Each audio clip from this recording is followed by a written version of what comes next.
Hello friends, welcome to study track 24. मित्रांनो, 2013 ते 2019 पर्यंतच्या तलाठी भरती परीक्षांमध्ये विज्ञान विषयाचे जे काही प्रश्न विचारले गेलेले आहेत त्या प्रश्नांचं विश्लेषण करण्यासाठी आपण या चॅनलवर एक सिरीज सुरू केलेली आहे. त्या सिरीज मधील हा दुसरा व्हिडिओ आहे. मित्रांनो, हा व्हिडिओ तुमच्या येणाऱ्या परीक्षांसाठी अत्यंत महत्त्वाचा ठरणार आहे, तर व्हिडिओ शेवटपर्यंत नक्की बघा आणि चॅनलला सबस्क्राइब करायला विसरू नका. तर चला मित्रांनो, आपल्या या व्हिडिओमधील हा पहिला प्रश्न आहे. तर पहिला प्रश्न आहे मित्रांनो, खालीलपैकी कोणता पदार्थ विद्युत वाहक आहे? आणि इथे चार पर्याय दिलेले आहेत: काच, रबर, ग्राफाइट आणि चिनी माती. तर मित्रांनो, विद्युतचं वहन बघा, इथे चार पर्याय जे दिलेले आहे काच, रबर आणि चिनी माती, याच्यातून विद्युत वहन होत नाही, म्हणून ते नॉन कंडक्टर ऑफ इलेक्ट्रिसिटी आहेत, म्हणजेच विद्युत वाहक नाही. परंतु याच्यामध्ये जो तिसरा ऑप्शन दिलेला आहे ग्राफाइट, ग्राफाइट जो असतो तो एक प्रकारचा अधातू असतो. ग्राफाइट काय असतो तर एक प्रकारचा अधातू म्हणजेच नॉन मेटल असतो. परंतु मित्रांनो, हा एक विद्युत वाहक म्हणजे विद्युतचं वहन करणारा पदार्थ आहे, म्हणजेच हा विद्युत वाहक मानला जातो. तर अशा पद्धतीने तुम्हाला इथे लक्षात ठेवायचं आहे की ग्राफाइट अधातू आहे आणि विद्युतचं वहन करतो म्हणून विद्युत वाहक आहे. आणि मित्रांनो, मेनली याचा जो वापर आहे तर ते जे पेन्सिल्स असते ज्यांचा वापर आपण लिहिण्यासाठी करतो, त्या पेन्सिल्सची जी निब असते, जी नोक असते, ते तयार करण्यासाठी या ग्राफाइटचा वापर केला जातो. आणि ग्राफाइट जो असतो तो कार्बनचं एक अपरूप असते. कार्बनचं काय असते? हे एक अपरूप असते. तर अशा पद्धतीने तुम्हाला इथे ग्राफाइट बद्दलचे हे मुद्दे इथे लक्षात ठेवायचे. त्याच्यानंतर मित्रांनो बघा, इथे दुसरा प्रश्न काय म्हटलेला आहे? दुसऱ्या प्रश्नामध्ये म्हटलेला आहे डीएनए हे डबल हेलिकल प्रारूप कोणी व केव्हा शोधून काढले? तर इथे चार पर्याय दिलेले आहे: अलेक्झांडर फ्लेमिंग 1950 मध्ये, साल्क व सॅबिन 1960 मध्ये, वॅटसन व क्रिक 1953 मध्ये आणि यापैकी नाही. तर मित्रांनो, जो डीएनए असतो, डीएनएचा जो डबल हेलिकल मॉडेल असतो ते कोणी तयार केलेला आहे? तर वॅटसन आणि क्रिक यांनी तयार केलेला आहे. कोणी तयार केलेला आहे? वॅटसन आणि क्रिक यांनी तयार केलेला आहे. ते केव्हा तयार केलेला आहे? त्यांनी 1953 साली तयार केलेला आहे. तर लक्षात ठेवा, डीएनएचा डबल हेलिकल मॉडेल जो असतो तो वॅटसन आणि क्रिक यांनी 1953 साली तयार केलेला आहे. आता इथे इतर पर्याय देखील दिलेले आहेत, ते सुद्धा आपण बघूया. इथे अलेक्झांडर फ्लेमिंग म्हणून पहिला ऑप्शन दिलेला आहे. तर अलेक्झांडर फ्लेमिंग यांनी पेनिसिलिनचा शोध लावलेला आहे. कशाचा शोध लावलेला आहे? यांनी पेनिसिलिनचा शोध लावलेला आहे. आणि मित्रांनो, पेनिसिलिन बद्दल लक्षात ठेवा, हे जे पेनिसिलिन आहे हे जगातील पहिलं अँटीबायोटिक आहे. त्याच्यानंतर बघा मित्रांनो, इथे ऑप्शन दिलेला आहे साल्क व सॅबिन.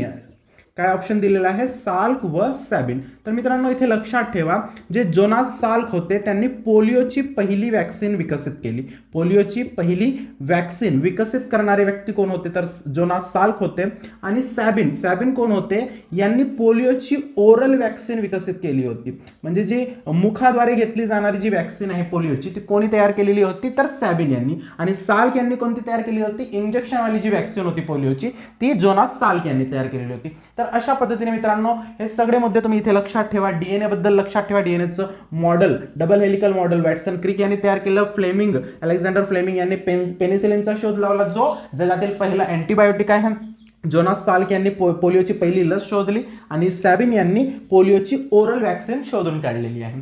आता मित्रांनो, यानंतरचा तिसरा प्रश्न बघा. तिसऱ्या प्रश्नामध्ये म्हटलेला आहे स्वयंपाकाचा गॅस हा यांचे मिश्रण असतो. तर मित्रांनो, इथे चार पर्याय दिलेले आहे: ब्युटेन व प्रोपेन, इथिलीन व प्रोपेन, मिथेन व हेलियम व चौथा पर्याय आहे हायड्रोजन व मिथेन. तर मित्रांनो, जो स्वयंपाकाचा गॅस असतो ज्याला आपण एलपीजी असे म्हणतो. एलपीजी म्हणजेच काय असतो? तर liquefied petroleum gas. Liquefied petroleum gas असे म्हणतात आपण एलपीजीला.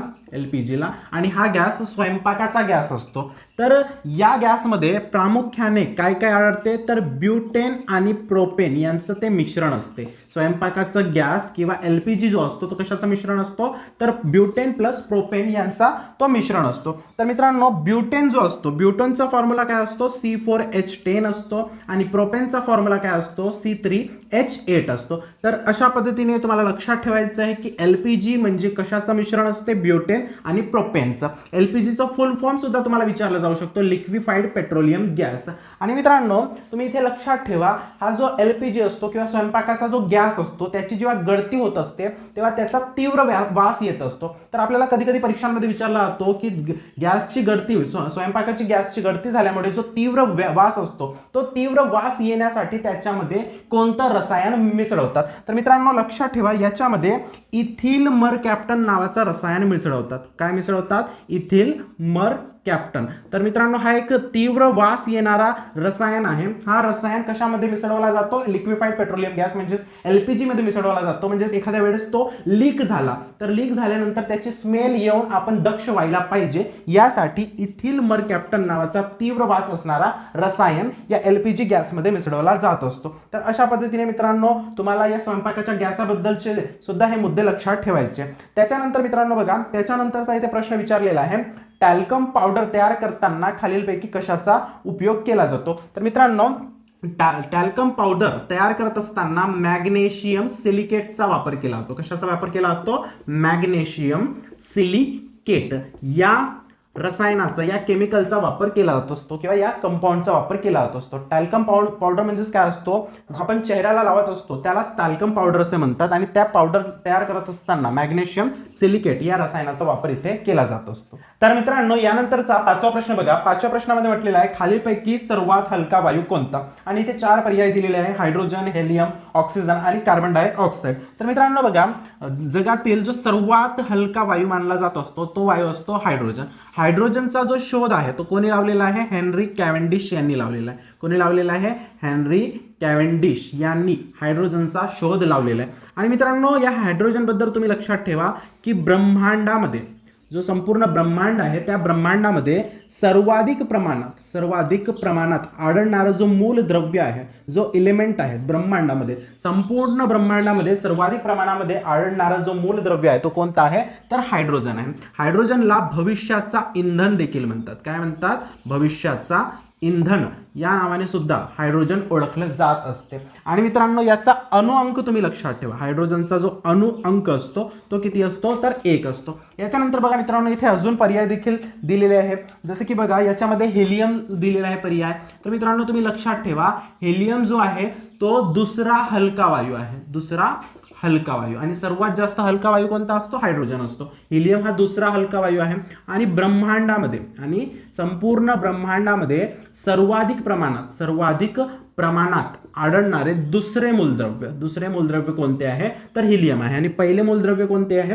हायड्रोजन आहे. आणि मित्रांनो जे लहान मुलांना जे आपण फुगे देत असतो त्या फुग्यांमध्ये जो वायू भरलेला असतो, कोणता वायू भरलेला असतो? त्याच्यामध्ये हिलियम हा वायू भरलेला असतो. जे हवेमध्ये फुगे सोडले जात असतात त्या फुग्यामध्ये कोणता वायू असतो? हिलियम वायू असतो. कारण की तो दुसऱ्या क्रमांकाचा सर्वात हलका वायू असतो. आता एक प्रश्न कधी कधी विचारला जात असतो की सर्वात हलका वायू आहे हायड्रोजन, तरी सुद्धा फुग्यामध्ये हायड्रोजन का बरं भरला जात नाही, त्याऐवजी हिलियम भरला जात असतो? कारण की मित्रांनो हायड्रोजन जो वायू असतो तो पेट घेणारा वायू असतो. तो कसा वायू असतो? पेट घेणारा. जर का हा वायू फुग्यामध्ये भरला गेला तर तिथे अग्निपेट घेऊ शकते. त्या कारणास्तव तिथे त्या फुग्यांमध्ये, त्या बलून्समध्ये हायड्रोजन हा वायू भरला जात नाही. त्याऐवजी कोणता वायू भरला जात असतो? हिलियम हा वायू भरला जात असतो. मित्रांनो हिलियमचा अणुअंक सुद्धा तुम्हाला विचारलं जाऊ शकते. तर हिलियमचा अणुअंक असते 2. हे सुद्धा तुम्हाला इथे लक्षात ठेवायचं.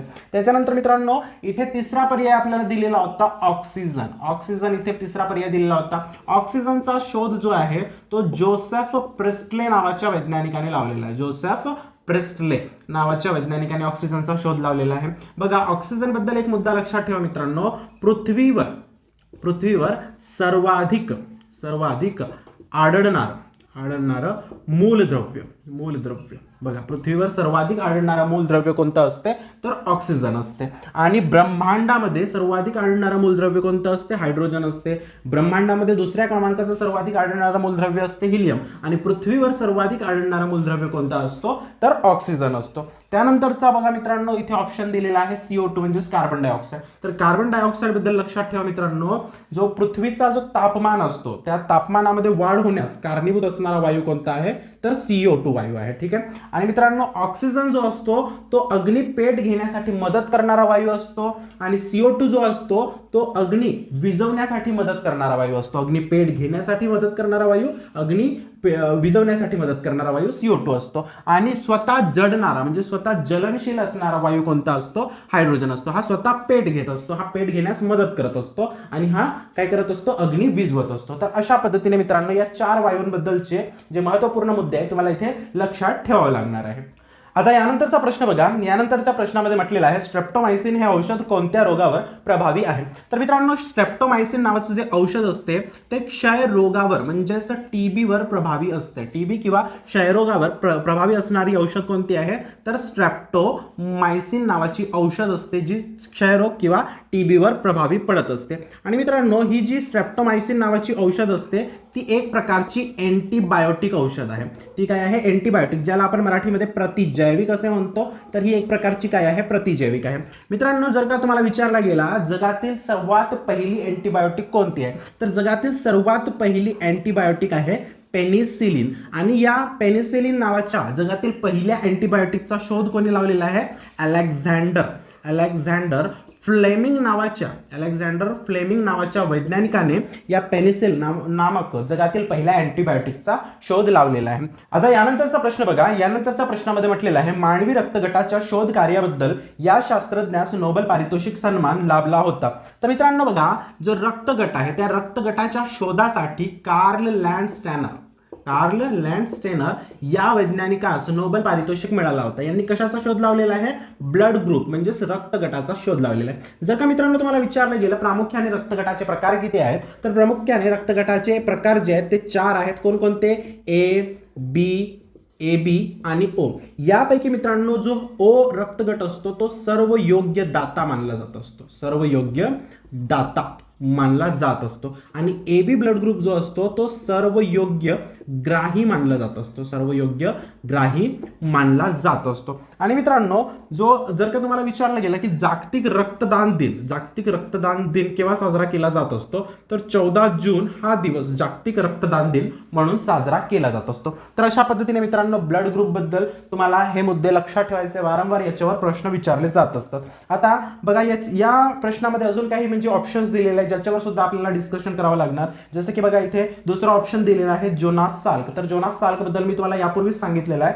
जोनास साल्क यांनी पोलिओची पहिली लस विकसित केलेली होती. आणि पोलिओची पहिली ओरल वॅक्सिन जी आहे ती अल्बर्ट सॅबिन नावाच्या व्यक्तीने विकसित केलेली होती. त्याच्यानंतर बघा, ऑप्शन सी मध्ये दिलेला आहे रॉबर्ट कोच. तर रॉबर्ट कोच यांनी टीबी म्हणजे क्षयरोगाच्या जंतूंचा शोध लावलेला आहे. त्याच्यानंतर बघा मित्रांनो, एनरिको फर्मी यांनी अणुभट्टीचा शोध लावलेला आहे. तर लक्षात ठेवा मित्रांनो, अणुभट्टीचा शोध कोणी लावलेला आहे, एनरिको फर्मी या वैज्ञानिकाने अणुभट्टीचा शोध लावलेला आहे.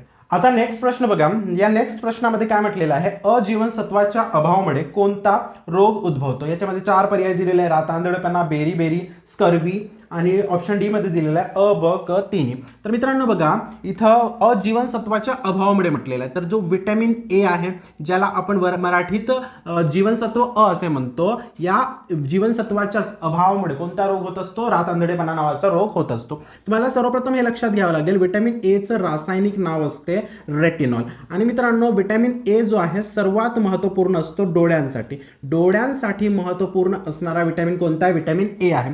म्हणूनच बघा, हा विटॅमिन डोळ्यांसाठी महत्वपूर्ण आहे. म्हणून याच्या कमतरतेमुळे कोणते रोग होत असतात, डोळ्यांसाठीचे रोग होत असतात, म्हणजे डोळ्यांशी संबंधित असलेले रोग. म्हणूनच याच्यामध्ये महत्वाचा रोग कोणता आहे, रातआंधळेपणा कशामुळे होत असतो, विटॅमिन ए च्या कमतरतेमुळे होत असतो. विटॅमिन ए जो आहे सर्वात जास्त प्रमाणात कशामध्ये आढळत असते, गाजरमध्ये आढळत असते. विटॅमिन ए चं जर आपल्या शरीरामध्ये अधिक प्रमाणामध्ये जर विटॅमिन ए आढळलं तर तो कशामध्ये जाऊन साचतो, तर यकृतामध्ये. विटॅमिन ए अधिक प्रमाणात घेतल्यास तो आपल्या शरीरामध्ये यकृतामध्ये जाऊन साचत असतो. तर लक्षात ठेवा, विटॅमिन ए चं रासायनिक नाव आहे रेटिनॉल. तो डोळ्यांसाठी महत्वपूर्ण आहे. त्याच्या कमतरतेमुळे आंधळेपणा होत असतो, सर्वाधिक जास्त गाजर या फळामध्ये आढळतो आणि अधिक प्रमाणामध्ये घेतल्यास तो कशामध्ये जाऊन साचतो, यकृतामध्ये जाऊन साचत असतो. त्याच्यानंतर बघा मित्रांनो, इथे बेरी नावाचा रोग दिलेला आहे.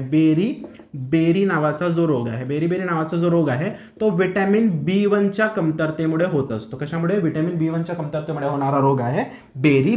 त्याच्यानंतर इथे तिसरा ऑप्शन दिलेला आहे स्कर्वी नावाचा रोग. तर मित्रांनो लक्षात ठेवा, स्कर्वी नावाचा जो रोग आहे तो विटॅमिन सी च्या कमतरतेमुळे होत असतो. विटॅमिन सी कशामध्ये आढळत असते, तर लिंबू वर्गीय जे फळे असतात, लिंबू वर्गीय फळे म्हणजे संत्रा, लिंबू, मोसंबी या फळामध्ये विटॅमिन सी आढळत असते. आणि याच्या कमतरतेमुळे कोणता रोग होत असतो, स्कर्वी नावाचा रोग होत असतो. विटॅमिन सी जे आहे ते जखमांसाठी खूप महत्वाचं असते, म्हणजे जखमा लवकर भरून काढण्यासाठी उपयोगाचं असणारं विटॅमिन कोणतं, तर विटॅमिन सी आहे. त्याच्यानंतर बघा मित्रांनो, इथे त्याच्यानंतरचा प्रश्न दिलेला आहे, इन्सुलिन हा कोणत्या आजाराचा उपचार आहे? आणि इथे बघा 4 पर्याय दिलेले आहे, उच्च रक्तदाब, मधुमेह, कावीळ आणि रक्तक्षय. तर मित्रांनो बघा, इन्सुलिन जो असतो, इन्सुलिन कशासाठी महत्त्वपूर्ण असतो? तर मधुमेह, ज्याला आपण इंग्लिशमध्ये डायबिटीस असे म्हणतो, तर या रोगावर इन्सुलिनचा खूप उपयोग असते. तर इन्सुलिनचा जो शोध आहे तो फ्रेडरिक बेंटिंग नावाच्या वैज्ञानिकाने लावलेला आहे. इन्सुलिनचा शोध कोणी लावला? फ्रेडरिक बेंटिंग नावाच्या वैज्ञानिकाने लावलेला आहे. हे इन्सुलिन काय करत असते? तर जी रक्तातील शर्करा असते, रक्तातील शर्करा, या शर्करेवर नियंत्रण करण्याचं कार्य काय करत असते? तर इन्सुलिन करत असते. तर मित्रांनो, हे जे इन्सुलिन असते आपल्या शरीरातील जो अतिप्रमाणात जो ग्लुकोज असतो त्या ग्लुकोजचं रूपांतरण कशामध्ये करत असते? ग्लायकोजनमध्ये करत असते. तर लक्षात ठेवा, इन्सुलिन काय आहे? तर एक प्रकारचं संप्रेरक आहे, एक प्रकारचा हार्मोन आहे. हे मधुमेहावर म्हणजे डायबिटीजवर उपयोगी असते. याचा शोध फ्रेडरिक बेंटिंग यांनी लावलेला आहे. रक्तातील शर्करा नियंत्रित करण्याचं कार्य इन्सुलिन करत असते. रक्तातील आपल्या शरीरातील जे ग्लुकोज असते, अतिप्रमाणातील ग्लुकोज, त्याचं ग्लायकोजनमध्ये रूपांतरण करत असते. तर अशा पद्धतीने मित्रांनो इथे तुम्हाला इन्सुलिनच्या संदर्भातील ही माहिती लक्षात ठेवायची. तर मित्रांनो बघा, हा व्हिडिओ तुम्हाला जर का आवडल्यास व्हिडिओला लाईक, शेअर आणि कमेंट करा. तसेच चॅनलला सबस्क्राईब करून घ्या. तर मित्रांनो, हा व्हिडिओ आणि अशा पद्धतीचे तुम्हाला आणखी व्हिडिओज हवे असतील तर आम्हाला कमेंटमध्ये कळवायला नक्की विसरू नका. धन्यवाद.